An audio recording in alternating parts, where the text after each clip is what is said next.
नमस्ते भारत। आप सब लोगों के बीच में एक बार फिर से मैं उपस्थित हो गई हूं। तो निवेदन सबसे पहले वही कि प्लीज आप सब लोग इस वीडियो को लाइक कीजिएगा, अंत तक देखिएगा, शेयर कीजिएगा और साथ के साथ मेरे यानी आपके अपने चैनल ममता पेन्यूली काले उवाज को सब्सक्राइब करते हुए बेल आइकन को जरूर हिट कर दीजिएगा। आज एक बार फिर से बात की जाएगी एंटरटेनमेंट इंडस्ट्री के बहुत ही famous choreographer, dancer, producer, director mister Remo D'Souza और उनकी पत्नी लिजेल डिसूजा की, जिनके ऊपर अभी कुछ दिन पहले ही मुंबई के मीरा रोड के पुलिस स्टेशन में कई धाराओं के तहत जालसाजी धोखाधड़ी की एक एफआईआर दर्ज हुई है। जो खबर आई थी उसमें यह कहा गया था कि 26 वर्षीय एक यंग डांसर है और उन्होंने ये एफआईआर दर्ज की है रेमो, उनकी पत्नी और 7 अन्य लोगों के ऊपर कि भाई जालसाजी हमारे साथ हुई है, धोखाधड़ी हमारे साथ हुई है हमारे डांस ग्रुप के साथ और हमारे 12 करोड़ रुपए जो एक कंपटीशन में हमने जीते थे एज अ विनिंग प्राइज, उसको ये लोग लेकर के चले गए। अब ये खबर मैंने भी आप लोगों को बताई थी। मैंने आपसे ये बोला था कि रेमो डिसूजा एक बहुत ही हम्बल फैमिली बैकग्राउंड से आते हैं, बड़ी मेहनत करके वो यहां तक पहुंचे हैं। ये खबर आ रही है, जो खबर है वो एज इट इज मैंने आप लोगों के बीच में रख दी है, लेकिन इसका जब भी कोई नया अपडेट आएगा, दूसरा पक्ष आएगा, तो उसको भी मैं आप लोगों के बीच में रखूंगी। अब इसका नया अपडेट और दूसरा पक्ष भी आ गया है और वो रेमो और उनकी पत्नी लिजेल की तरफ से है। उन्होंने एक ज्वाइंट प्रेस कॉन्फ्रेंस करी है और उसके अलावा सोशल मीडिया के अंदर भी एक ज्वाइंट स्टेटमेंट जारी किया है। रेमो ने जब पीसी को एड्रेस किया तो उन्होंने बोला शुरुआत में कि मैंने कभी सोचा नहीं था कि मुझे अपने मीडिया के साथियों से इस प्रकार से किसी एलिगेशन के बारे में क्लैरिफिकेशन देने के लिए मिलना पड़ेगा। यूजुअली हम लोग किसी प्रमोशन के लिए मिलते हैं, फिल्म, गाना, शो आदि आदि आदि।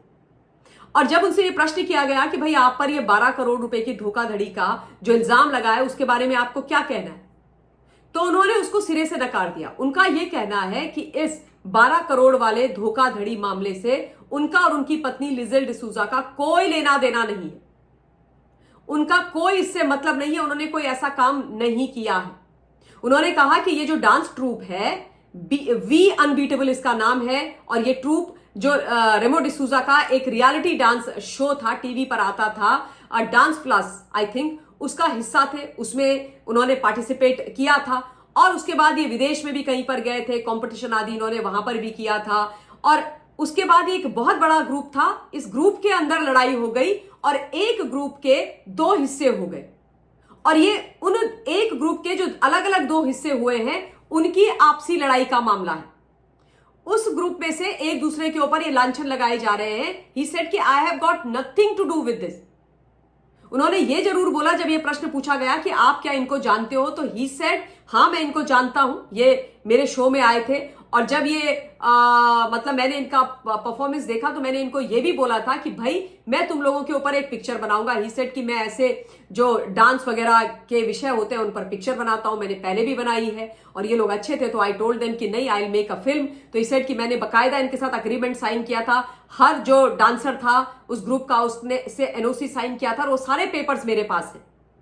एंड उनकी पत्नी ने फिर बीच में बोला, because I heard that press conference, उनकी पत्नी लिजेल ने बीच में बोला कि जब वो विदेश में हार गए, किसी डांस कंपटीशन में गए थे, तो वो लोग बड़े डिप्रेस थे, परेशान थे, तब रेमो ने उनकी हेल्प करी थी, अपेरेंटली उनको 5 लाख रुपए भी दिए थे, सारी मदद आदि उनको करी थी।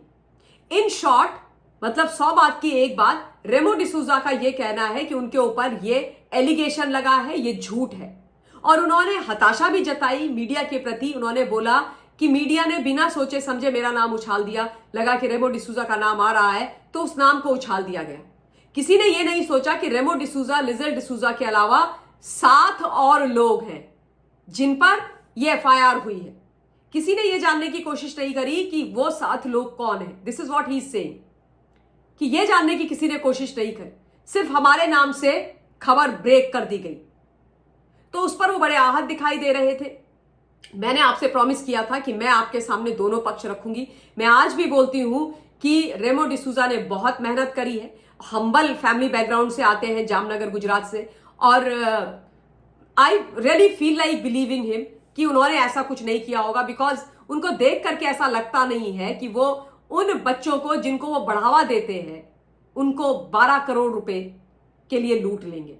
बाकी आप लोगों अपना पॉइंट ऑफ व्यू कमेंट के माध्यम से मुझ तक जरूर पहुंचाइएगा। इस वक्त इस वीडियो के लिए इतना ही। आप लोगों के बीच में फिर से उपस्थित होंगी। Till then take care of yourself. जय हिंद, वंदे मातरम, हर हर महादेव।